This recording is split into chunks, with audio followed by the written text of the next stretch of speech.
Would any of you advise a client to defy a federal court order? No. None of you would? How about you, Professor? I mean, under most circumstances, we follow the government and private parties follow court orders. I suppose it's not, I would not rule out ever the possibility that in a sufficiently egregious order, there should be some consideration of whether there's a way. So in some cases, I think it's a qualified answer, in yes. some cases you would. In an extremely narrow band of cases, I think it would be considered, yes. Okay. Do any of you think that nationwide or universal injunctions are not being abused?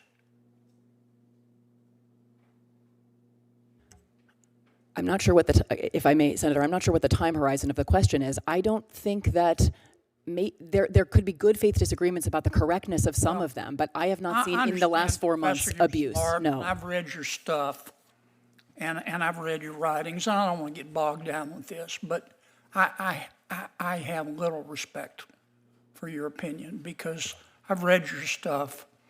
When someone is in the White House that you agree with and someone gets a universal injunction against him, you don't like universal injunctions. You called them judges acting like they're politicians in robes and judges looking like crass political actors. But now that President Trump's in the White House, who you dislike, you think that universal injunctions taste like pumpkin pie. So I have to discount what you say because I think you act on your political beliefs. And I worry that that's what you're teaching your kids. So I'll leave you out of that. Do you think nationwide injunctions are being abused? Certainly, Senator. I think that is. They're being abused by both sides, aren't they? Yes, Senator. Both Republicans and Democrats are forum shopping, aren't they? Certainly. Professor, do you disagree with that? I think both sides are abusing them. I agree. Okay. Both sides. Yeah. There are no clean hands here.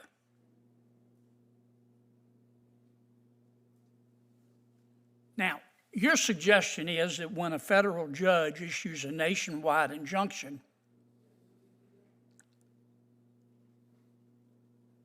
there should be an automatic stay and an expedited right of appeal. Is that right? Yes, sir. Do you disagree with that?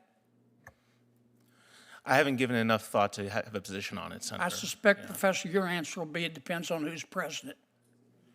No, Senator. Let me ask you about this. What if we had a rule? I was reading an article the other day. I'm not suggesting it. I just want your opinions.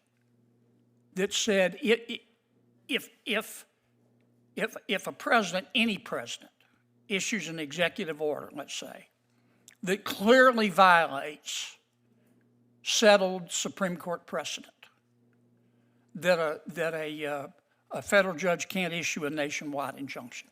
For example,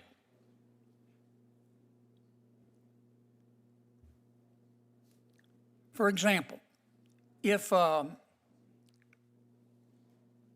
federal a president issued an order that said no one in America has right to counsel any longer, including but not limited to, in a felony case, having the government pay for your lawyer if you can't afford it. That clearly violates settled Gideon v. Wainwright.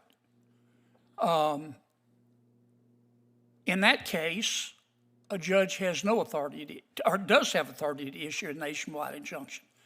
But in a case where the law is unclear, a judge should refrain from that. Now, obviously, we'd have to trust our judges, but we're supposed to be able to trust them anyway. What do you think about that? I don't agree with that, Senator, because I think universal injunctions transgress the limitations under Article 3, even if the underlying merits are clear. I happen to agree with you. I don't think there's any basis under Article 3, under Supreme Court precedent, under the English common law for nationwide injunctions. I think politicians have helped judges, and many judges are politicians, to just make it up. And many of them are like Professor Shaw here. If they like the president, they're against nationwide injunctions. If they don't like the president, they're for him. Professor, let me ask you this while I have you. On April 22nd, 2024, you said there are some members of the Supreme Court that are evil. Which justices were you talking about? I'll take it your word, Senator. I don't recall using that word, but All right, here's what you said. You were talking about the majority opinion in Muldrow v. City of St. Louis. You said, quote, Justice Kagan, will she be able to control the opinion's future distortion by her evil colleagues? Probably not, end quote. Who were you talking about? sir, I'm very skeptical. If it's a transcription, it was probably a transcription error. I do not think I said. No, you said it. Why don't you own up to it? Which you call some members of the Supreme Court evil. Now, which ones do you think are evil? I would have to refresh my recollection. I've been very critical You're of some embarrassed members of the that Supreme you made Court. that statement, aren't you? I'm You're an telling officer Senator, it of the doesn't sound court. like something that You know I what would I'm say. embarrassed at? That you're teaching our kids.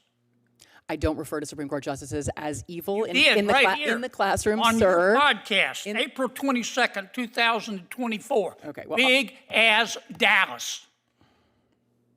And you're an officer of the court, and you're here advising us to be respectful to federal judges, and you say they're evil members of the United States Supreme Court? Gag me with a spoon. You're part of what's the problem in all of this.